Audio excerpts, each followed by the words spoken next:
नमस्कार विद्यार्थी मित्रांनो, कालपासून आपण सामान्य विज्ञानाचा भाग पहिला जो आहे तर त्याच्यामध्ये वनस्पतीशास्त्र, वनस्पतींचे वर्गीकरण याच्या संदर्भात आपण माहिती घेतलेली होती. काय काय आपण बघितलं त्याचं आपण सगळी रिव्हिजन करूया आणि याच्यावरती जे महत्त्वाचे प्रश्न आहेत तर ते आपण लगेच प्रश्न सॉल्व्ह करायचे आहेत. ठीक आहे. तर पहिला आहे वनस्पतीशास्त्र. वनस्पतीशास्त्राचे जनक कोण आहेत तर थिओफ्रेस्ट जे आहेत तर ते वनस्पतीशास्त्राचे जनक आहेत. त्याच्यानंतर पंचसृष्टी वर्गीकरण आपल्याला कोणी दिलं तर रॉबर्ट विटाकर यांनी दिलं. एक महत्त्वाचं वर्गीकरण राहिलं, कोणतं होतं ते बरं, तर खाली लिहून घेऊया आपण. तर जे वनस्पती आणि प्राण्यांचं जे नैसर्गिक वर्गीकरणाची पद्धत आहे तर ती आपल्याला कोणी दिली आहे तर ती दिलेली आहे आपल्याला कार्ल लिनाईस यांनी दिलेली आहे. कोणी तर कार्ल लिनाईस. द्विनाम पद्धती जी आहे, बऱ्याच परीक्षांमध्ये याच्यावरती प्रश्न येऊन गेलेला आहे, त्यामुळे हा प्रश्न महत्त्वाचा आहे की द्विनाम पद्धती किंवा जिलाच आपण बायनॉमियल पद्धत म्हणतो वर्गीकरणाची, वनस्पती वर्गीकरणाची, तर ती कोणी दिली तर ती दिलेली आहे आपल्याला कार्ल लिनाईस यांनी दिलेली आहे. अतिशय महत्त्वाचा प्रश्न आहे हा. कार्ल लिनियस काय केलं यांनी तर द्विनाम पद्धती आपल्याला दिलेली आहे. कार्ल लिनियस कोणती तर द्विनाम पद्धतीचं वर्गीकरण कोणी केलेलं आहे किंवा द्विनाम पद्धती कोणी दिली तर कार्ल लिनियस यांनी दिलेली आहे. सजीवांची द्विनाम वर्गीकरण पद्धत. ठीक आहे. तर ते राहिलं होतं आपलं, तर ते आपण बघून घेऊ. ठीक आहे. याच्यानंतर पुढचं आणखीन कोणकोणत्या गोष्टी बघितल्या आपण. पंचसृष्टी वर्गीकरण रॉबर्ट विटाकर. त्याच्यानंतर क्रिप्टोगॅम्स म्हणजे काय, ज्यांना की फुलं येत नाही, बिया येत नाही, त्यांना आपण क्रिप्टोगॅम्स म्हणतो. फेनेरोगॅम्स म्हणजे काय की सपुष्प वनस्पती, फुलं येतात, बिया येतात, त्यांना फळं येतात. त्याच्यानंतर जे क्रिप्टोगॅम्स आहेत याचे 3 गटामध्ये वर्गीकरण होतं, थॅलोफायटा, ब्रायोफायटा आणि टेरिडोफायटा. थॅलोफायटा जे आहेत तर त्यांना आपण पाण्यामध्ये राहणारे जास्तीत जास्त शैवाळ जे आहेत तर त्यांचा समावेश होतो किंवा कवकवर्गीय जे आहेत तर त्यांचा समावेश थॅलोफायटामध्ये होतो. ब्रायोफायटा याला आपण उभयचर वनस्पती म्हणतो. टेरिडोफायटा ज्यांना आपण थोड्या विकसित वनस्पती यांना म्हणतो आपण. आणि या संवहनी आहेत म्हणजेच काय तर याच्यामध्ये झायलम असेल, फायलम असेल, या ज्या वाहिन्या आहेत तर या वाहिन्या याच्यामध्ये असतात, म्हणून यांना संवहनी असं म्हणतात. ठीक आहे. याच्यानंतर अनावृत्त बीजी म्हणजे काय की ज्यांची बीज झाकलेली नसतात आणि आवृत्त बीजी म्हणजे ज्यांची बीज झाकलेली असतात, त्यांचे बिया अंडकोशामध्ये झाकलेल्या असतात. याच्यानंतर पेशीचं आकारमान आपण मायक्रोमीटरमध्ये मोजतो. पेशींचा शोध कोणी लावला तर रॉबर्ट हुक यांनी लावलेला आहे. लिव्हेनहुक यांनी साध्या सूक्ष्मदर्शकाचा शोध लावलेला आहे. याच्यानंतर आदिकेंद्रकी म्हणजे काय की पेशीभोवती त्यांच्या पटल नसतं. दृश्य केंद्रकी म्हणजे त्यांच्या पेशीभोवती पटल असतं म्हणजेच आवरण असतं. त्याच्यानंतर आरएनए आणि डीएनए कुठे असतात तर पेशी द्रव्यामध्ये असतात. याच्यानंतर पेशीची अंगके, तंतुकणिका, सर्वात महत्वाचं ऊर्जेचा कारखाना ज्याला आपण म्हणतो किंवा power house of the cell म्हणतो त्याला आपण, तर तो कोण आहे तंतुकणिका आहेत त्या, ज्याला आपण मायटोकॉन्ड्रिया असं सुद्धा म्हणतो. लयकारिका त्यांना आपण आत्मघाती पिशव्या असं म्हणतो.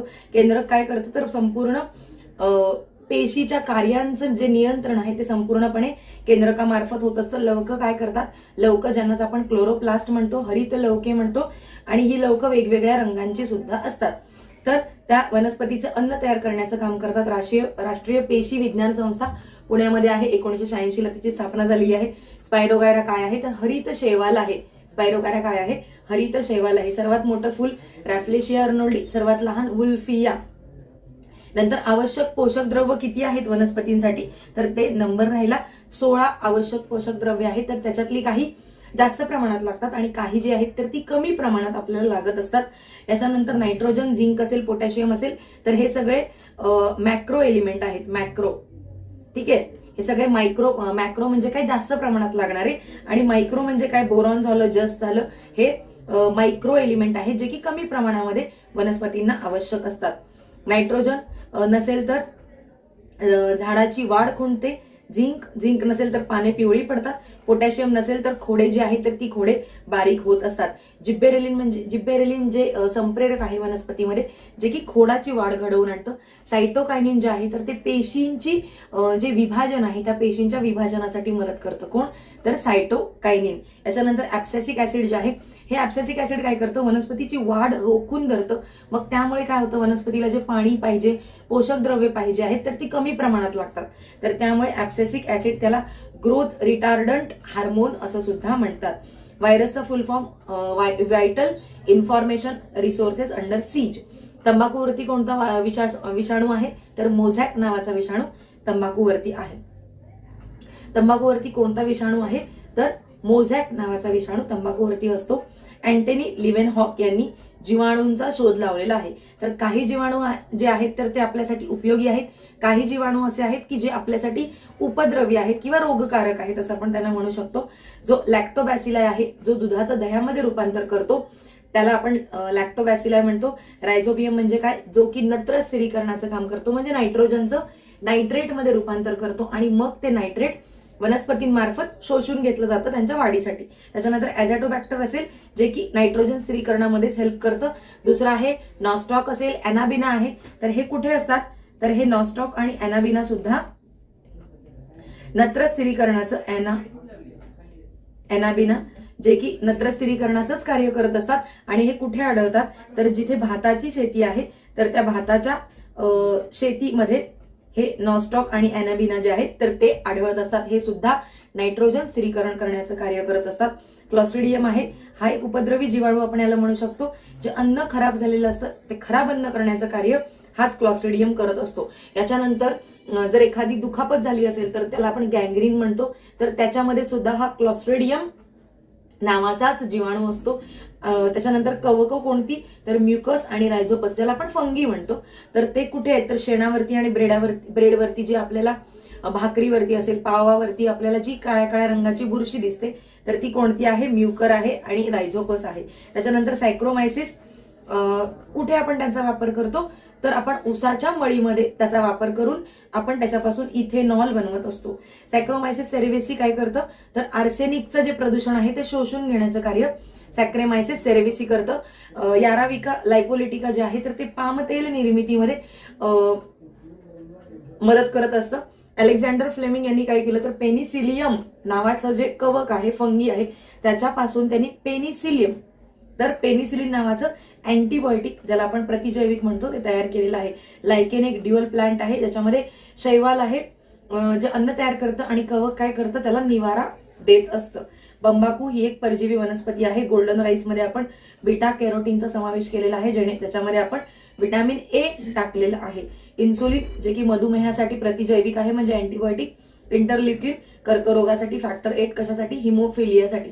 हिमोफिलिया म्हणजेच काय, तर अति जो रक्तस्राव होतो त्याला आपण हिमोफिलिया असं म्हणतो. ड्रॉसेरा असेल, व्हिनस फ्लाय ट्रॅप असतील, तर या कीटकभक्षी वनस्पती आहेत. आता या कीटक का कीटकांना खात असतील बरं, तर त्यांची नायट्रोजनची जी गरज असते ना, ही नायट्रोजनची गरज पूर्ण करण्यासाठी ते या कीटकांना खाण्याचं कार्य खातात. म्हणजे नंतर पोटॅटो आहे, टोमॅटो आहे, यांच्या मिश्रणातून हायब्रिडायझेशन केलं यांचं आपण आणि त्याच्यापासून टोमॅटो बनवलेला आहे, जो की बिया रहित आहे. म्हणजे याच्यामध्ये बिया नाही, म्हणजे ज्या की टोमॅटोमध्ये असतात, मात्र या टोमॅटोमध्ये बिया नाही. पुढे T4D काय आहे, तर ते तणनाशक आहे. झोपेच्या गोळ्या ज्या आपण खातो त्याच्यामध्ये मॉर्फिन असतं. हे मॉर्फिन कुठून येतं, तर अफू जे आहे, अफू, तर त्या अफूची जी बोंडं असतात त्याच्यापासून आपण मादक द्रव्य तयार करतो, तर तेच मॉर्फिन आपण या झोपेच्या गोळ्यांमध्ये वापरलेलं असतं. ठीक आहे. व्हायरोलॉजी म्हणजे जिथे आपण विषाणूंचा अभ्यास करतो. ऑन्कोलॉजी, कर्करोगाचा अभ्यास म्हणजे कॅन्सरचा अभ्यास. सेरिकल्चरमध्ये रेशीमशास्त्राचा. विटिकल्चर द्राक्ष संवर्धन. हायड्रोपोनिक्स म्हणजेच काय, तर माती विरहित जी शेतीची पद्धत आहे त्याच्यामध्ये काय केलं जातं, तर जी पोषक द्रव्य वनस्पतीसाठी आवश्यक आहेत तर ती आपण पाण्यामध्ये किंवा द्रव्यामध्ये मिश्रण त्यांचं करतो आणि ते वनस्पतीवरती फक्त त्याचा स्प्रे मारला जातो आणि मग त्याच्यानुसारच ती शेती केली जाते. तिला आपण हायड्रोपोनिक्स असं म्हणतो. एक प्रगत तंत्रज्ञानाची शेतीची पद्धत आपण तिला म्हणू शकतो. ठीक आहे. आणि सर्वात महत्वाचं की द्विनाम पद्धती आपल्याला कोणी दिलेली आहे, तर कार्ल लिनियस यांनी आपल्याला ही द्विनाम पद्धती दिलेली आहे. आणि त्याच्यानंतर दुसरं एक नाव आहे बेंथम आणि हुकर, ज्यांनी की आपल्याला नैसर्गिक वर्गीकरणाची पद्धत कोणी दिली, तर बेंथम आणि हुकर. तर ते सुद्धा लक्षात घ्यायचं आहे. दुसरं नाव बेंथम आणि हुकर जे आहेत तर त्यांनी आपल्याला नैसर्गिक वर्गीकरणाची पद्धत दिलेली आहे. अतिशय महत्वाचं आहे हे दोन्ही घटक, हे दोन्ही प्रश्न, दोन्ही पॉइंट महत्वाचे आहेत.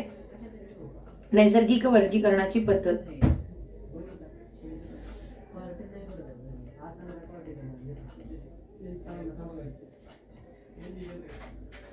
ठीक आहे. बेंथम आणि हुकर. याच्यानंतर पुढे आहे की आता याच्यावरचे जे प्रश्न आहेत तर ते प्रश्न आपल्याला बघून घ्यायचे आहेत. त्याच्यानंतर आपण सर्व विज्ञानामध्ये आलेले जे काही प्रश्न आतापर्यंत आहेत तर त्या सगळ्यांची रिव्हिजन मग एकत्र करूया. कारण वनस्पतीशास्त्र म्हणजे बायोलॉजी असेल, त्याच्यानंतर आरोग्यशास्त्र असेल, रसायनशास्त्र असेल आणि भौतिकशास्त्र म्हणजे फिजिक्स, केमिस्ट्री, बायो सगळं, तर त्या सगळ्यांचे प्रश्न एकत्रित आपण बघणार आहोत. आता फक्त याच्यावरती कोणते प्रश्न आलेले आहेत तर ते आपल्याला बघायचं आहे. आपला आजचा भाग आहे 2, सामान्य विज्ञान भाग 2 आहे. आता भाग 2 आहे आपला. ठीक आहे, कशाचा तर सामान्य विज्ञान.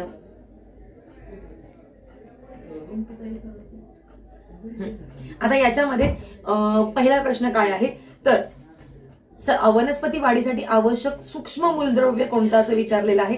याच्यामध्ये 4 ऑप्शन दिलेत आपल्याला, सल्फर, पलाश, मॅग्नेशियम आणि जस्त. तर आपल्याला माहिती आहे सूक्ष्म मूलद्रव्य कोणतं आहे तर जस्त जे आहे. सूक्ष्म मूलद्रव्य कोणतं आहे बरं तर जस्त जे आहे तर हे जस्त म्हणजे झिंक म्हणतो त्याला आपण. तर हे जस्त जे आहे तर ते सूक्ष्म मूलद्रव्य आहे. बाकी सल्फर असेल, पलाश म्हणजे पोटॅशियम असेल, मॅग्नेशियम असेल, तर हे सगळे काय आहेत तर हे सगळे मॅक्रो एलिमेंट्स आहेत म्हणजे जे की वनस्पतीच्या वाढीसाठी जास्त प्रमाणात लागत असतात. याच्यानंतर पुढे एक जैविक खत नाही असं विचारलंय तर हरित शेणखत जी आहेत तर ती जैविक खत नाहीत. ठीक आहे, याच्यानंतर ऊर्जा कारखाना म्हणजे कोण तर आपल्याला माहिती आहे ऊर्जा कारखाना म्हणजे कोण आहे. ऊर्जा कारखाना ज्याला आपण काय म्हणतो मायटोकॉन्ड्रिया, ज्यालाच आपण तंतुकणिका असं म्हणतो. तंतुकणिका ज्यालाच आपण मायटोकॉन्ड्रिया असं सुद्धा म्हणतो. नंतर वनस्पतीच्या शरीर बांधणीसाठी कोणाच्या वनस्पतीच्या आपल्या का नाही वनस्पतीच्या शरीर बांधणीसाठी कोणकोणती मूलद्रव्ये जी आहेत तर ती आवश्यक आहेत तर आहे कार्बन, हायड्रोजन आणि ऑक्सिजन ही 3 मूलद्रव्ये जी आहेत तर ती वनस्पतीच्या वाढीसाठी आवश्यक आहेत. नंतर नैसर्गिक गुणांवरती आधारित जी नैसर्गिक वर्गीकरणाची पद्धत आहे तर ती कोणी शोधून काढली आताच आपण बघितलेलं आहे. कोणी तर बेंथम आणि हुकर यांनी नैसर्गिक वर्गीकरणाची पद्धत आपल्याला दिलेली आहे. त्याच्यानंतर बुरशीरोधक म्हणून कशाचा वापर केला जातो तर बुरशीरोधक म्हणून बेनोमिल जे आहे, बुरशीरोधक म्हणजे फंगीसाइड ज्याला आपण म्हणतो तर त्याच्यासाठी आपण बेनोमिल जे आहे या बेनोमिल औषधाचा वापर फंगीसाइड किंवा बुरशीरोधक म्हणून केला जातो. याच्यानंतर पुढे कवक जे आहे या कवकाची किंवा फंगीची जी पेशीभित्तिका आहे तर ती कशाची बनलेली आहे तर कवकाची पेशीभित्तिका, कवक पेशीभित्तिका कशाची बनलेली आहे तर ती कायटिनची बनलेली आहे. कशाची कायटिन, कशाची तर ती कायटिनची बनलेली आहे. कशाची कवक कायटिन असं लक्षात ठेवायचं. क आणि क दोन्हीकडे क आहे. याच्यानंतर भात शेतीमध्ये नत्र स्थिरीकरणासाठी कोण उपयोगी असतात आपण मगाशी बघितलेलं होतं. तर नत्र स्थिरीकरण कोण करतं भात शेतीमध्ये तर नॉस्टॉक असेल, अॅनाबिना असतील तर हे दोघं नत्र स्थिरीकरणाचं कार्य करतात. कोण कोण एक आहे नॉस्टॉक आणि दुसरं कोण आहे तर अॅनाबिना आहे. अॅना आणि बिना काय करतात नत्र स्थिरीकरणाचं कार्य करतात. सोनेरी तांदूळ जो आपण तयार केलेला आहे ज्याला आपण गोल्डन राईस म्हणतो याच्यामध्ये काय आपण समाविष्ट केलंय तर आपण बीटा कॅरोटीन किंवा व्हिटॅमिन ए चा समावेश आपण या गोल्डन राईस मध्ये केलेला आहे. त्याच्यानंतर पुढचं जे आहे अत्यावश्यक वनस्पतींच्या वाढीसाठी अत्यावश्यक असं मूलद्रव्य कोणतं आहे तर खाली दिलेल्यांपैकी मॉलिब्लेडनम दिलेला आहे, बोरॉन दिलेला आहे, तांब दिलेला आहे. तर अत्यावश्यक काय आहे ऑप्शन त्याच्यातलं तर नत्र जे आहे म्हणजेच नायट्रोजन जे आहे हे नायट्रोजन अत्यावश्यक मूलद्रव्य आहे. याच्यानंतर पुढे ड्युअल प्लांट म्हणून कोणाला ओळखलं जातं तर आपल्याला माहिती आहे ड्युअल प्लांट कोणाला म्हणतो आपण तर लायकेनला आपण ड्युअल प्लांट असं म्हणतो. का बरं कारण याच्यामध्ये 2 घटक आहेत. कोण शैवाल आहे आणि याच्यामध्ये कवक आहेत आणि त्यामुळे त्याला आपण ड्युअल प्लांट असं म्हणतो. याच्यानंतर पुढचा जो प्रश्न आहे की मेदमय समुद्रात तरंगणारे प्रथिनांचे हिमनग म्हणून कुठल्या पेशीच्या अंगकाला ओळखलं जातं तर हिमनग असं म्हणून कोणाला ओळखलं जातं बरं तर जे प्रदर्भ पटेल आहे. पटल म्हणजे काय तर काय म्हणतो आपण त्याला पेशीचं आवरण, पेशीचं एक बाहेर आवरण आहे आणि त्याच्यानंतर आतमध्ये एक पेशीचं आवरण आहे 2 नंबरचं तर त्याला आपण प्रदर्भ पटल असं म्हणतो आणि त्यालाच आपण मेदमय समुद्रात तरंगणारे हिमनग असं म्हणतो आपण. हिमनग असं पेशीच्या अंगकामध्ये. तर कोण आहे ते? तर ते आहे प्रद्रव्य पटल. ठीक आहे, प्रद्रव्य पटल. कशाला? तर प्रथिनांचे हिमनग, काय म्हणतो त्यांना आपण? प्रथिनांचे हिमनग असं आपण त्यांना म्हणत असतो. त्याच्यानंतर टाकाऊ पेशींची विल्हेवाट लावणारी संस्था कोणती बरं? आपण बघितलंय कोणती आहे? लयकारिका. लयकारिका आहे. त्याच्यानंतर निवडुंग असेल, घायपात असेल, कोरफड असेल, या वनस्पतींचा समावेश कोणत्या गटामध्ये होतो असं विचारलंय. ऑप्शन दिलेत झिरोफाइट्स, मेसोफाइट्स, हायड्रोफाइट्स आणि यापैकी नाही. तर यांचा समावेश जो आहे कोण कोण? कोरफड असेल, निवडुंग असेल, ठीक आहे, आणि काय म्हणाले तर घायपात असेल, तर यांचा जो समावेश आहे तर यांचा समावेश झिरोफाइट्स मध्ये होतो. झिरोफाइट्स कशामध्ये होतो? तर झिरोफाइट्स मध्ये होतो. का बरं? कारण यांना काटे असतात सगळ्यांना, आणि या काटेरी सगळ्या वनस्पतींचा समावेश जो आहे तर या झिरोफाइट्सच्या गटामध्ये होत असतो. याच्यानंतर एक महत्वाचा प्रश्न आहे की वृक्षांचं जे आपण कालमापन करतो, ज्याला आपण डेंड्रोक्रोनॉलॉजी असं म्हणतो, तर त्याचा शोध कोणी लावलेला आहे? तर जे आहेत ए.ई. डग्लस. कशाचा शोध बरं? तर वनस्पतींचे कालमापन म्हणूया आपण. वनस्पतींचे कालमापन, ज्यालाच आपण काय म्हणतो? कालमापन. ठीक आहे. डेंड्रो आधी म्हणायचं, डेंड्रो आणि पुढे क्रोनोलॉजी. डेंड्रोक्रोनॉलॉजी कोणी लावला? तर ए.ई. डग्लस.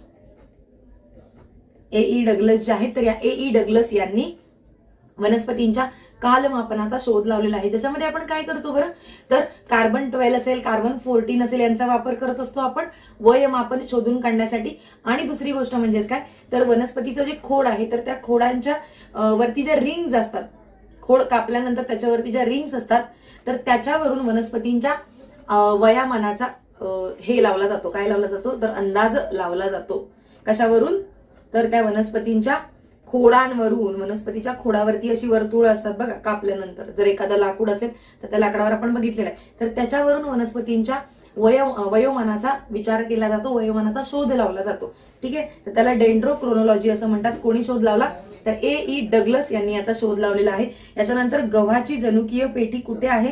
गहूची जनुकीय पेढी म्हणूया. जनुकीय पेढी जी आहे तर ती कुठे आहे? तर कर्नाल, हरियाणा. तर तिथे या गहूची जनुकीय पेढी जी आहे तर ती तिथे स्थित आहे. पुढचा प्रश्न आहे की पायरुवेट जे आहे की ऑक्सिश्वसनाची जी क्रिया आहे, क्रेप सायकल जी आहे, तर त्या क्रेप सायकल मध्ये हे पायरुवेट बनत असतं. तर या पायरुवेटमध्ये कार्बनचे किती अणू असतात असं विचारलंय आपल्याला. तर या पायरुवेटमध्ये कार्बनचे 3 अणू असतात. किती? पायरुवेटमध्ये कार्बनचे 3 अणू असतात. कार्बनचे किती? 3 अणू असतात. मध्येच 3 दिसतात की नाही, तर 3 अणू असतात. याच्यानंतर वनस्पती ज्या आहेत तर त्या वनस्पती वायूंची देवाणघेवाण कशाच्या माध्यमाने करतात? तर जी पर्णरंध्र असतात, तर त्या पर्णरंध्र ज्यांना आपण स्टोमॅटा म्हणतो, तर त्या स्टोमॅटाच्या सहाय्याने वनस्पती ज्या आहेत तर त्या वनस्पती आपलं वायूंची देवाणघेवाण म्हणा किंवा श्वासोच्छवास जो आहे तर तो करत असतात. ठीक आहे. याच्यानंतर पुढचं एक आहे की ते डीएनए जे आहे तर ते पुढे येणार आहे आपल्याला. ठीक आहे, तर इथपर्यंत आपण थांबूया. हे झालं आपलं वनस्पती शास्त्र. याच्यामध्ये आपण इतक्या सगळ्या गोष्टी ज्या आहेत तर त्या बघितलेल्या आहेत वनस्पती शास्त्रांच्या बाबत. आणि याच्या पुढचा जो आपला भाग आहे तर तो आहे प्राणीशास्त्राचा. तर याच्यामध्ये मुख्यतः काय बघायचंय?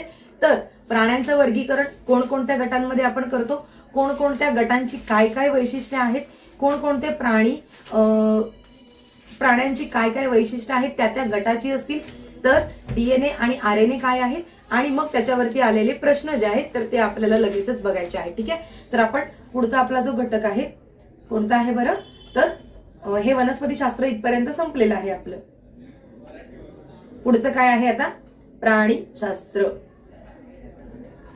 हे आपण वेगवेगळं का करतोय बरं? का तर आपल्याला व्यवस्थित त्या गोष्टी लक्षात राहाव्या म्हणून आपण हे इतकं वेगवेगळं सगळं बघत आहोत. नाहीतर काय होईल, वनस्पती झाले, प्राणी झालं, आरोग्यशास्त्र झालं, रसायनशास्त्र झालं, भौतिकशास्त्र झालं, म्हणजे फिजिक्स, केमिस्ट्री, बायो आणि सगळ्याच गोष्टी ज्या आहेत तर त्या मिक्स होतील आणि मग डेटा जो आहे तो नीट लक्षात राहणार नाही. म्हणून हे आपण एक एक एक एक जे आहे तर ते बघत आहोत. आता प्राणिकशास्त्र म्हटलं तर सर्वात महत्वाचा कोणता घटक याच्यात येतो तर प्राण्यांचं वर्गीकरण. ठीक आहे, तर या प्राण्यांच्या वर्गीकरणामध्ये सगळ्यात जर पहिलं बघितलं तर प्राण्यांचं 10 गटामध्ये वर्गीकरण केलेलं आहे.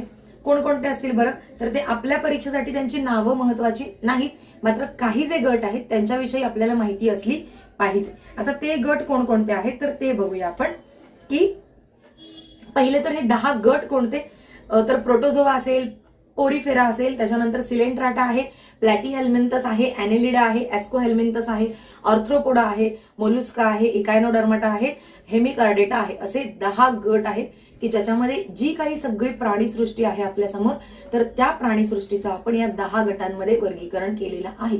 म्हणजे कोणताही प्राणी आपल्या समोर आला तर त्या प्राण्याला आपण त्या 10 गटांमध्ये बसवू शकतो. ठीक आहे, असं आपण प्राण्यांचं वर्गीकरण केलेलं आहे. तर सगळ्यात पहिलं जर बघितलं आपण तर सर्वात पहिले प्राणी जे की या सजीव सृष्टीवरती आले असतील तर त्यांना आपण आदिजीव असं म्हणतो. तर हे आदिजीव कोण आहेत, ज्यांना आपण प्रोटोझोआ म्हणतो.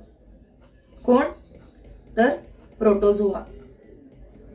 हे प्रोटोझोआ कोण आहेत तर सर्वात पहिले जीव जे निर्माण झाले प्राणी वर्गामधले तर त्यांना आपण प्रोटोझोआ म्हणतो, की सर्वप्रथम निर्माण झालेले, सर्वप्रथम उत्पन्न झाले. प्रोटोझोआ जे आहेत ते सर्वप्रथम उत्पन्न झालेले आहेत, ज्यांनाच आपण आदी जीव असं म्हणतो. आदी बघा, जे आधी आलेत ना आपल्या सगळ्यांच्या आपल्या आधी आलेत, त्यामुळे त्यांना आदी जीव असं म्हणत असतो. म्हणजे याच्यामध्ये काय असेल तर याच्यामध्ये असेल आपला अमिबा, प्लाझ्मोडियम असेल, युग्लिना असेल, पॅरामेशियम असेल, हे सगळे आदी जीव आहेत. हे सगळे काय आहेत तर आदी जीव आहेत. कोण कोण, अमिबा असेल, युग्लिना असेल आणि पॅरामेशियम असेल, तर हे सगळे कोण आहेत, हे सगळे आहेत प्रोटोझोआ, जे की सगळे आदी जीव आहेत. याच्यानंतर जे महत्वाचे जे आहेत आपल्याला तर तेवढंच आपल्याला बघायचं. आपल्या परीक्षेसाठी इतकं काही हे महत्वाचं नाही, फक्त जे आपल्या ओळखीचे प्राणी आहेत कोणकोणते झाले, गांडूळ झालं, बेडूक झाला, खेकडा झाला, विंचू झाला, हे जे सगळे आपल्या ओळखीचे प्राणी आहेत ते कोणत्या गटात येतात आपल्याला इतकंच माहिती असलं पाहिजे. ज्यावेळेस आपण सरळ सेवेच्या दृष्टीने जीएसचा अभ्यास करतो त्यावेळेस, जर आपण कंबाईनचा अभ्यास करत असू तर मग या सगळ्या वर्गीकरणांची नावं, या सगळी वर्गीकरणांची वैशिष्ट्ये काय आहेत आणि मग त्याच्यात येणारे कोणते प्राणी आहेत हे आपल्याला माहिती असणं फार गरजेचं असतं. ठीक आहे, तर मग आपल्याला काय महत्वाचं आहे की जो आपला गांडूळ आहे किंवा नेरीस असेल, जळू असेल, लीच असेल, तर हे कोणत्या गटात येतात तर ॲनेलिडा जो आहे, ॲनेलिडा 3 गटांविषयी आपल्याला माहिती घ्यायची आहे. एक आहे ॲनेलिडा, दुसरा आहे ऑर्थ्रोपोडा आणि त्याच्यानंतर आहे मोलुस्का. आता आपल्याला असं येणार आहे का की उभयचर कोण आणि जलचर कोण आणि पक्षी वगैरे कोण, असे प्रश्न आता येणार नाहीत आपल्याला. जरी आधी आले असले तरी सुद्धा आता तसे प्रश्न आपण एक्सपेक्ट करू शकत नाही. आणि पुढचा आहे इकायनोडर्माटा. ठीक आहे, तर ॲनेलिडामध्ये कोणकोणते प्राणी येतात तर गांडूळ असेल, नेरीस असेल, लीच असेल म्हणजे जळू, तर हे प्राणी ॲनेलिडामध्ये येतात. कोण कोण, गांडूळ, त्याच्यानंतर नेरीस, त्याच्यानंतर जळू, जळूलाच आपण काय म्हणतो लीच, इंग्लिशमध्ये त्याला आपण लीच म्हणतो. ठीक आहे, तर हे प्राणी ॲनेलिडा या गटामध्ये येत असतात. याच्यानंतर जो सगळ्यात मोठा गट आहे, सगळ्यात मोठा किंवा सर्वात मोठा म्हणूया ऑर्थ्रोपोडाला, सर्वात मोठा गट की ज्याच्यामध्ये जितके काही कीटक आहेत, अगदी मुंगीपासून, फुलपाखरापासून, खेकडापासून, त्याच्यानंतर विंचू असेल, डास असेल, झुरळ असेल, नाकतोडा असेल, सगळी फुलपाखरं असतील, कोळी, गोम, जितके काही कीटक आपल्याला आजूबाजूला दिसतात तर ते सगळे कीटक जे आहेत तर ते सगळे कीटक या ऑर्थ्रोपोडा या गटामध्ये येतात. कीटक सगळे सगळे कीटक जे आहेत, सगळे नको म्हणूया कारण त्याला काहीतरी अपवाद असू शकतो, त्यामुळे सगळे असा शब्द आपण नाही वापरला पाहिजे. ठीक आहे.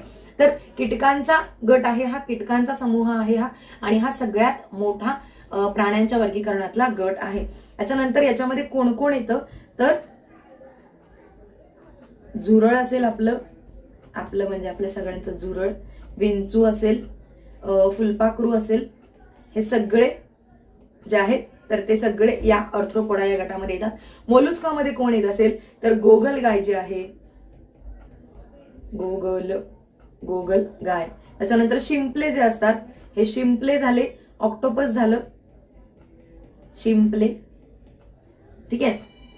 याच्यानंतर ऑयस्टर असेल, ऑक्टोपस असेल, तर हे सगळे मोलुस्का या गटामध्ये येतात. इकायनोडर्माटामध्ये काय काय येतं बरं तर आपल्याला तारा मासा माहिती आहे, तारा मासा झाला. त्याच्यानंतर सी कुकुंबर किंवा समुद्र काकडी म्हणू आपण त्याला, सी कुकुंबरच म्हणू. सी कुकुंबर जे आहे तर ते ककुंबर, सी ककुंबर, सी ककुंबर. ठीक आहे. तर याचा समावेश या इकायनोडर्माटा या गटामध्ये होत असतो. आता जे ॲनिलिडा आहेत तर ते ॲनिलिडा काय करतात तर बरेच सारे ॲनिलिडा, एकच मिनिट,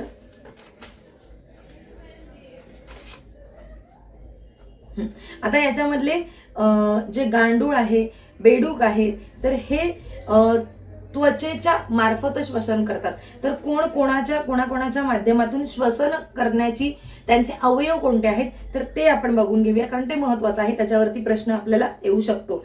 त्वचेने श्वसनाच्या पद्धती म्हणू आपण. तर श्वसन कुठलं आहे तर त्वक श्वसन म्हणजेच काय तर त्वचेच्या आधारे ते काय करतात, श्वसन करतात. तर ते कोण आहेत तर ते आहेत बेडूक आणि गांडूळ. बेडूक आहे आणि गांडूळ आहे जे की त्वचेच्या सहाय्याने श्वसन करत असतात. त्याच्यानंतर क्लोम म्हणजेच काय तर कल्ल्याच्या सहाय्याने, क्लोम श्वसन, कल्ल्याच्या सहाय्याने श्वसन कोण करतं तर ते आहेत मासे असतील तर ते कल्ल्याच्या सहाय्याने श्वसन करतात. त्याच्यानंतर श्वासनलिकेमार्फत, कोळी जो आहे ना, कोळी, तर त्याला श्वासनलिका आहे. कोणाला? कोळ्याला श्वासनलिका आहे, जो की या नलिकेच्या मार्फत श्वसन करत असतो. आणि फुफ्फुसाच्या मार्फत तर आपल्याला सगळं माहिती आहे की पक्षी झाले, आपण झालो, आपण सगळे कशाने करतो, उभयचर सगळे प्राणी झाले, उभयचर. मात्र बेडूक इथे नाहीये. बेडूक कुठे गेलाय बघा, त्वचेमार्फत श्वसन करण्यामध्ये तो गेलेला आहे. त्याच्यानंतर पक्षी झाले आणि सर्व सस्तन प्राणी. सस्तन प्राणी म्हणजे कोण, आपण सगळे. ठीक आहे. तर आपण सगळे कशाच्या मार्फत तर आपण सगळे फुफ्फुसांच्या मार्फत श्वसन करत असतो. याच्यानंतर उभयलिंगी दोन प्राणी आहेत तर ते बघून घेऊ. तर उभयलिंगी प्राणी कोण? उभयलिंगी म्हणजे काय बरं की दोन्हीही लिंग त्याच्यामध्ये प्रेझेंट आहेत. उभयलिंगी प्राणी म्हणजे काय तर नर आणि मादी हे दोन्ही लिंग एकाच प्राण्यामध्ये आहेत. तर ते कोण आहेत तर ते आहेत हायड्रा असेल आणि आपल्याला लक्षात ठेवण्यासारखं लिव्हर फ्ल्यूक असेल, लिव्हर फ्ल्यूक, आणि आपलं जे गांडूळ आहे ते गांडूळ. तर याच्यामध्ये काय असतात तर यांच्यामध्ये दोन्हीही लिंग एकाच प्राण्यामध्ये आढळून येतात. असा प्रश्न एक वेळेस कंबाईनची जी परीक्षा होती त्याच्यामध्ये आलेला आहे. बाह्य फलन कोण करतं तर बेडूक जे आहे तर ते बेडूक बाह्य फलन करतात. कोण? बेडूक. बेडूक जे आहेत तर ते बेडूक बाह्य फलन करत असतात. याच्यानंतर क्लोनिंग करून आपण एक मेंढी आहे ती बनवलेली आहे. तर तिचं नाव लक्षात ठेवायचं आहे. तर डॉली नाव आहे तिचं. ही जी डॉली मेंढी आहे ही डॉली मेंढी आपण क्लोनिंग करून मिळवलेली आहे. क्लोनिंग करून म्हणजे काय तर नैसर्गिकरित्या तिचा जन्म झालेला नाहीये. म्हणजे एक मेंढी आणि एक अशी दुसरी मेंढी, अशा दोन वेगवेगळ्या प्रजातीच्या मेंढ्या आपण घेतल्या. याच्यातून एक अंडपेशी घेतली, याच्यामधून केंद्रक आपण घेतलं आणि त्या दोघांचं मिलन करून बाहेर ते या दोन मधल्या एका मेंढीमध्ये टाकलं आणि तिला जे बाळ झालं तिला आपण डॉली मेंढी असं म्हणतो. तर ती क्लोनिंग करून मिळवलेली ही मेंढी आहे. त्यामुळे लक्षात ठेवायचं आहे. एकामधून जसं मी म्हणाले केंद्रक घेतला आणि एकामधून स्त्रीबीज घेतलं आपण, म्हणजे अंडपेशी घेतली आणि मग तिचं फलन घडून आणलं आणि मग नंतर ज्याच्यामधून आपण स्तनपेशी घेतलेल्या होत्या तर त्याच्यामध्ये ते टाकले आपण हे, आणि मग त्या डॉलीचा जन्म झालेला आहे. याच्यानंतर अलैंगिक प्रजननाच्या पद्धती, कोणकोणते प्राणी कोणकोणत्या अलैंगिक प्रजनन पद्धतीनुसार करत असतात, तर 2-3च फक्त लक्षात ठेवूया.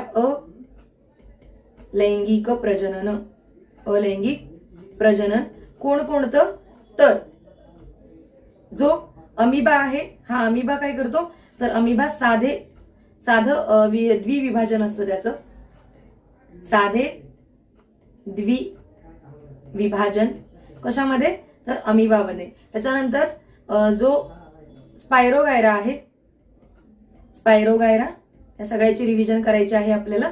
2 मिनिटं हे आपलं होऊ देत, मग आपण सगळ्याची रिव्हिजन करणार आहोत. ठीक आहे. खंडीभवन. त्याच्यानंतर हायड्रा आहे. हायड्राला काय येतात, तर मुकुल येत असतात, तर ते मुकुलायन आहे हायड्रामध्ये. याच्यानंतर पुढचा जो प्लॅनेरिया आहे, या प्लॅनेरियाचं पुनर्जनन होत असतं त्याचं. प्लॅनेरियाचं काय होतं, तर प्लॅनेरियाचं पुनर्जनन होत असतं. ठीक आहे. हे 5 प्राणी आणि यांचं किण्वाचं काय होतं, म्हणजे ज्याला आपण ईस्ट म्हणतो की नाही, तर त्याचं काय होतं, तर किण्व कशामध्ये वापरतो आपण, ईस्ट. ब्रेड बनवतो, पाव बनवतो, त्याच्यामध्ये आपण हे ईस्टचा वापर करत असतो. तर या किण्वाचं क वरूनच आहे कलिकायन.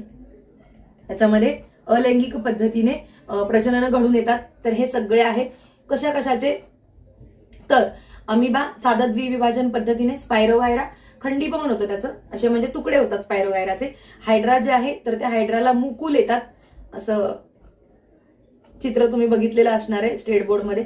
तर असे मुकुल येतात हायड्राला आणि मग त्याचा एक वेगळा हायड्रा तयार होतो. त्याच्यानंतर प्लॅनेरिया जे आहे तर त्या प्लॅनेरियाला आपण कुठूनही जरी कट केलं तरी त्या प्लॅनेरियाचं असं आहे चित्र बघा. प्लॅनेरियाचं कुठूनही जरी तिला कट केलं तरी तिचं पुन्हा पुनर्जनन होतं, म्हणजे तो भाग परत तिचा वाढतो. आणि किण्वाचं काय होत असतं, तर कलिकायन होत असतं.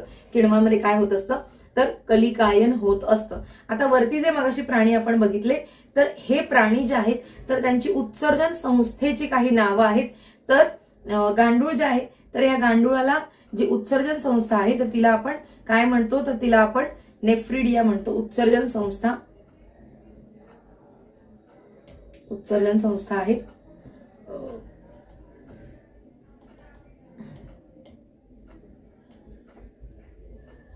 उत्सर्जन संस्था कोणाकोणाच्या आणि काय काय आहेत, तर गांडूळ जे आहे तर या गांडूळच्या उत्सर्जन संस्थेला काय म्हणतो आपण, तर तिला आपण नेफ्रिडिया म्हणतो. काय, तर नेफ्रिडिया. याच्यानंतर 2-3चेच बघायचे आहे. कीटक जी आहे ना, कीटक, तर हिची असते माल्फिजियन ट्यूब, माल्फिजियन नलिका असते हिची. काय असते हिची, माल्पिघी नलिका. कुणाची, तर या कीटकाची असते. याच्यानंतर विंचू जो आहे ना, तर विंचूची सुद्धा तीच आहे. विंचूची पण कोणती आहे, तर माल्पिघी नलिका जी आहे तर तीच विंचूची सुद्धा आहे. याच्यानंतर दुसरं एक महत्वाचं जर कोणाचं असेल तर खेकडा आहे. तर खेकडा याची ऊर्ध्व हनुग्रंथी असते. काय, तर ऊर्ध्व हनुग्रंथी. कुणाची, तर खेकड्याची. खेकडा याची जी उत्सर्जन संस्था आहे तिला आपण काय म्हणतो, ऊर्ध्व हनुग्रंथी. ठीक आहे. तर इथपर्यंत आपण हे बघितलेलं आहे. याच्यानंतर आरएनए आणि डीएनए बघून घेऊ आणि याच्यानंतर याचे जे प्रश्न आलेले आहेत तर ते लगेचच आपल्याला बघायचे आहेत. ठीक आहे. आता हे आपण इतकं झालंय. याच्यानंतर पुढचं बघू आणि मग सगळ्याची रिव्हिजन करायची आहे. डीएनए, या डीएनएचा शोध कोणी लावला, तर फ्रेडरिक मिशर जे आहे त्या फ्रेडरिक मिशर यांनी केंद्रकाच्या अम्लामध्ये म्हणजे केंद्रक अम्लामध्ये या डीएनएचा शोध लावलेला आहे. या डीएनएची प्रतिकृती कोणी बनवली, तर वॅटसन आणि क्रिक यांनी या डीएनएची प्रतिकृती बनवलेली आहे. डीएनए कोणी शोध लावला, तर फ्रेडरिक मिशर यांनी या डीएनएचा शोध लावलेला आहे. याच्यानंतर कुठे असतं हे बरं, तर केंद्रकातलं जे आम्ल आहे त्या केंद्रक आम्लामध्ये हे डीएनए आपल्याला आढळतं. दुसरी महत्वाची गोष्ट की याचा फुल फॉर्म काय आहे, तर याचा फुल फॉर्म आहे डीऑक्सीरायबो न्यूक्लिक ऍसिड. काय आहे? डीऑक्सी, तुकडे करूनच वाचायचं ते व्यवस्थित होतं. डीऑक्सी रायबो, रायबो आणि न्यूक्लिक, NUCLEIC, न्यूक्लिक ऍसिड म्हणजेच काय? डीऑक्सीरायबो न्यूक्लिक ऍसिड आणि रायबोन्यूक्लिक ऍसिड म्हणजेच RNA. याची प्रतिकृती कोणी बनवली, तर 1953 ला याची प्रतिकृती जे वॅटसन आणि क्रिक आहेत, तर त्या वॅटसन आणि क्रिकने, वॅटसन व क्रिक यांनी या डीएनएची प्रतिकृती जी आहे तर ती तयार केलेली आहे. आपल्या माहिती शिडीच्या आकारासारखी असते, एक सर्पिलाकृती. याची चित्र जे आहे ते आपण सगळ्यांनी बघितलेलं आहे. ठीक आहे. कोणी शोध लावला? Friedrich Miescher. ह्यालाच काय आपण म्हणतो, हे कुठे आढळतं, तर केंद्रक आम्लामध्ये. कुठे असतं, तर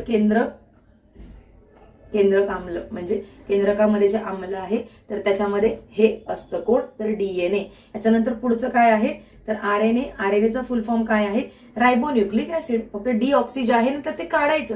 का काढायचं बरं डीऑक्सी, आणि इथं डीऑक्सी आणि इथं नुसतं न्यूक्लिक ऍसिड काय, कारण याच्यामध्ये जी एक शर्करा जी आहे तर ती कमी आहे याच्यामध्ये. कशामध्ये? डीएनए मध्ये. आणि म्हणून याला आपण काय म्हणतो, तर याला आपण रायबोन्यूक्लिक ऍसिड असं म्हणतो. रायबोन्यूक्लिक ऍसिड. ठीक आहे. हे आपल्या पेशीमध्ये असलेलं दुसरं केंद्रक आम्ल आहे. हा डीएनए जो आहे, हा डीएनए स्वतःच्या प्रतिकृती तयार करत असतो. म्हणजे आपल्याला माहितीये की ज्या आपल्या शरीरामधले जे काही सगळे कॅरेक्टर आहेत तर त्या सगळ्या कॅरेक्टरची जी प्रतिकृती आहे तर ती त्या एका डीएनए वरती असते. ठीक आहे. त्यामुळे हा डीएनए जो असतो तो रिप्लिकेट होत असतो. डीएनए रिप्लिकेट होत असतो. त्याच्यानंतर ह्युमन जिनोम प्रोजेक्ट आहे, तर जो की 1990चा आहे. काय? मानवी जनुक प्रकल्प म्हणजे ह्युमन जिनोम प्रोजेक्ट. मानवी जनुक प्रकल्प कधीचा आहे, तर 1990चा आहे. Human genome project. याच्यामध्ये काय करतो आपण, तर आपली जी जनुक आहेत ना तर ती कशी बनली, काय बनली, याच्यावरती खूप जास्त रिसर्च केला जातो. याच्यानंतर पुढे अनुवंशिक जे शास्त्र आहे ज्याला आपण जेनेटिक्स म्हणतो, तर याचा शोध कोणी लावला किंवा याचा जनक कोण आहे, तर तो आहे ग्रेगर मेंडल. कोण आहे? अनुवंशिकतेचा जनक कोण आहे बरं, तर तो आहे ग्रेगर मेंडल. त्यांनी काय केलं होतं, तर त्यांनी मेंडेल यांनी काय केलं होतं, तर वाटाण्याच्या झाडावरती यांनी प्रयोग केलेले होते. वाटाण्याचं झाड जे आहे, या वाटाण्याच्या झाडावरती यांनी वेगवेगळे प्रयोग केले आणि कसं कसं जीन्स जे आहेत ते बदलत जातात त्याचा शोध त्यांनी लावलेला आहे. अनुवंशिकतेचा जनक म्हणजे जेनेटिक्सचे जनक कोण आहेत, तर हे ग्रेगर मेंडेल आहेत. त्याच्यानंतर उत्क्रांतीवाद जो आहे, या वादाचा जनक कोण आहे, तर ते आहेत चार्ल्स डार्विन. कोण? उत्क्रांतीवाद जनक कोण आहेत, तर ते आहेत चार्ल्स डार्विन आहेत. याच्यानंतर निसर्ग निवडीचा सिद्धांत आपल्याला माहितीये चार्ल्स डार्विनचाच आहे. त्याला आपण काय म्हणतो, सिलेक्टिव्ह थिअरी आपण त्याला म्हणत असतो. याच्यानंतर एक शब्द आहे प्रोबायोटिक्स. म्हणजे काय, तर प्रोबायोटिक्स म्हणजेच काय, की जे उपयोगी असणारे सूक्ष्मजीव जे की आपण वरती मगाशी बघितले, ज्याला आपण लॅक्टोबॅसिलाई म्हणतो, जे कुठे असतात, दुधामध्ये असतात. दुधाचं ज्यावेळेस दही करतो आपण त्या दह्यामध्ये असतात. आणखीन जे दुधापासून आपण ताक बनवतो ताकामध्ये असतात. आणि यांनाच आपण प्रोबायोटिक असं म्हणतो, कारण ते आपल्या शरीरासाठी उपयोगी जीवाणू आहेत म्हणून त्यांना आपण प्रोबायोटिक असं म्हणतो. तर इथे त्यांनी फक्त नाव नाही दिलं, फक्त त्यांनी असं त्याचा उल्लेख केलेला आहे की प्रोबायोटिक्स म्हणजेच काय, तर उपयोगी जीवाणू. बस. आणि कुठे असतात, ताकामध्ये असतात, दह्यामध्ये असतात, लस्सीमध्ये असतात, पनीरमध्ये असतात, सगळीकडे असतात. दुधापासून जे काही पदार्थ बनले तर त्या सगळ्यामध्ये आहेत उपयोगी जीवाणू. याच्यानंतर आणखीन एक केफीर हा एक दह्यासारखा दिसणारा पदार्थ असतो, जो की आपण शेळीच्या दुधापासून बनवतो. कशापासून? केफीर पदार्थ जो दह्यासारखा असतो तो कशापासून बनवतो आपण? शेळीच्या दुधापासून बनवतो. म्हणजेच काय म्हणू शकतो आपण की शेळीच्या दुधामध्ये काहीतरी एक वेगळ्या प्रकारचं प्रोटीन असेल की ज्यापासून तो केफीर हा पदार्थ बनवला जातो, शेळीच्या दुधापासून. ठीक आहे. याच्यानंतर सफरचंदाचा किण्वन आपण करतो, त्याच्यापासून सिडार, ऍपल सिडार माहिती आपल्याला, ऍपल सिडार विनेगर, तर ते आपण त्याच्यापासून बनवत असतो.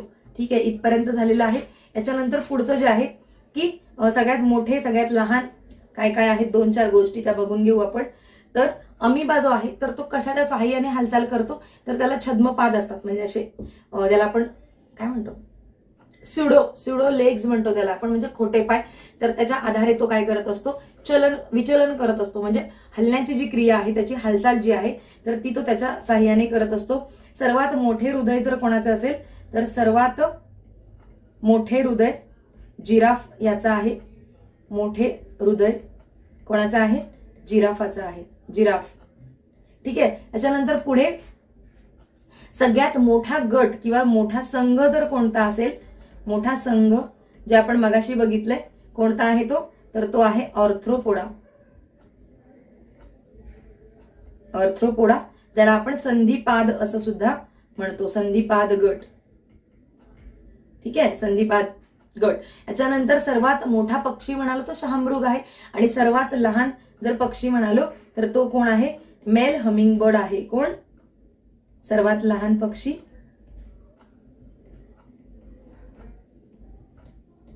कोण आहे बरं? तर तो आहे हमिंग बर्ड. म्हणजे हमिंग बर्ड मधला सुद्धा जो मेल आहे, मेल, तर तो सगळ्यात लहान आहे. सर्वात मोठा जर वर्टिब्रेट जर आपण कुठला म्हणालो तर सर्वात मोठा कोण? सर्वात मोठा वर्टिब्रेटला काय म्हणतो आपण? समपृष्ठ रज्जू प्राणी. तर तो कोण आहे? समपृष्ठ रज्जू. कोण आहे बरं तो? तर तो आहे ब्लू व्हेल. ब्लू व्हेल असंच लिहूया. ब्लू व्हेल आहे तो. ठीक आहे. याच्यानंतर आता याच्यावरती आलेले प्रश्न एकदा या सगळ्याची रिव्हिजन करून घेऊ आणि मग याच्यावरती आलेले जे प्रश्न आहेत तर ते आपण पाहू. ठीक आहे. पुढचा जो भाग असेल आपला तर त्याच्यामध्ये आपण याचे सगळे जेवढे प्रश्न आलेले आहेत तर ते आपल्याला पाहायचे आहेत. तर काय कुठून सुरुवात केली आपण? तर सूक्ष्म मूलद्रव्य कोणती? तर जस्त असेल तर एक सूक्ष्म मूलद्रव्य आहे. वनस्पतींच्या वाढीसाठी जवळजवळ 16 प्रकारच्या किती मूलद्रव्य किती? तर जवळजवळ 16 प्रकारच्या मूलद्रव्यांची वनस्पतींच्या वाढीसाठी आवश्यकता असते. तर सूक्ष्म मूलद्रव्य कोणतं आहे? तर जस्त जे आहे तर ते सूक्ष्म मूलद्रव्य आहे. याच्यानंतर ऊर्जेचा कारखाना कोण? तर तंतुकणिका. शरीर बांधणीसाठी वनस्पतीच्या CHO कार्बन, हायड्रोजन आणि ऑक्सिजन यांची गरज असते. बुरशी रोधक म्हणून कोणत्या औषधाचा वापर केला जातो? तर बेनोमिल जे आहे त्याला फंगीसाइड किंवा बुरशी रोधक म्हणून त्याचा वापर केला जातो. कवकाची जी पेशीभित्तिका असते ती कायटिनची बनलेली असते. नत्र स्थिरीकरणासाठी नॉस्टॉक आणि अॅनाबिना कुठे असतात? तर ते भात शेती कुठे असतात? तर ते असतात भात शेतीमध्ये. अत्यावश्यक मूलद्रव्य कोणतं आहे? तर नत्र म्हणजे नायट्रोजन आहे. ड्युअल प्लांट आपण कोणाला म्हणतो? लायकेनला. प्रथिनांचे हिमनग म्हणून आपण कशाचा उल्लेख करतो? तर प्रद्रव्य पटेलचा उल्लेख आपण करतो. कोरफड असेल, निवडुंग असेल, घायफात असेल तर यांचा समावेश कोणत्या गटात होतो? तर झिरोफाइट्स मध्ये यांचा समावेश होतो. वनस्पतींचे जे कालमापन आहे ते कोणी शोधून काढलं? तर A.E. डग्लस यांनी. ह्याला काय म्हणतो आपण? तर डेंड्रोक्रोनोलॉजी. याच्यानंतर गहूची जी जनुकीय पेटी आहे, गव्हाची जनुकीय पेटी कुठे आहे? कर्नाल, हरियाणामध्ये आहे. पायरुवेट मध्ये कार्बनचे 3 अणू जे आहेत तर ते तयार असतात त्याच्यामध्ये. याच्यानंतर प्राणीशास्त्र. प्रोटोझोआ जे आहेत तर ज्यांना आपण आदिजीव म्हणतो की सर्वात पहिल्यांदा उत्पन्न झालेले जीव आहेत ते. याच्यामध्ये अमिबा असेल, युग्लिना असेल आणि पॅरामेशियम असेल. मागच्याच एका कंबाईन मध्ये हा प्रश्न येऊन गेलेला आहे की तेव्हाचा अमिबा आणि आताचा अमिबा हा जसाच्या तसा आहे का? कारण एकाच पेशीपासून तयार झालेला आहे तो आणि सेम आणि एकाच काय म्हणतो त्याला आपण जनक पेशीपासून तो तयार होतो, त्यामुळे तो ऍज इट इज आहे. आणि दुसरं म्हणजे अलैंगिक प्रजननाने जे काही प्रजनन घडून येतं तर तो जो सजीव असतो दुसरा तयार झालेला तो सेम टू सेम पहिल्या सजीवासारखाच असतो. अॅनिलिडा प्राण्यांचे काही गट होते, म्हणजे 10 गट आहेत प्राण्यांच्या वर्गीकरणामध्ये. याच्यातले 4 गट बघितले, अॅनालिडा, ऑर्थ्रोपोडा, मोलुस्का आणि इकायनोडर्माटा. अॅनालिडामध्ये कोण येतं? गांडूळ असेल, नेरिस असेल, जळू असेल, ज्याला आपण लीच म्हणतो, तर ते अॅनालिडामध्ये येतात. सर्वात मोठा गट कोणता आहे? कीटकांचा, ऑर्थ्रोपोडा, ज्याला आपण संधिपाद असं म्हणतो. पुढे प्रश्नांमध्ये आपण ते बघितलेलं होतं. झुरळ असेल, विंचू असेल, फुलपाखरू असेल, तर ते सगळे ऑर्थ्रोपोडामध्ये येतात. मोलुस्कामध्ये कोण? तर गोगलगाय, शिंपले, ऑक्टोपस जे आहे तर ते मोलुस्कामध्ये येतात. इकायनोडर्माटा, तारामासा, सी कुकुंबर हे इकायनोडर्माटा या गटामध्ये येतात.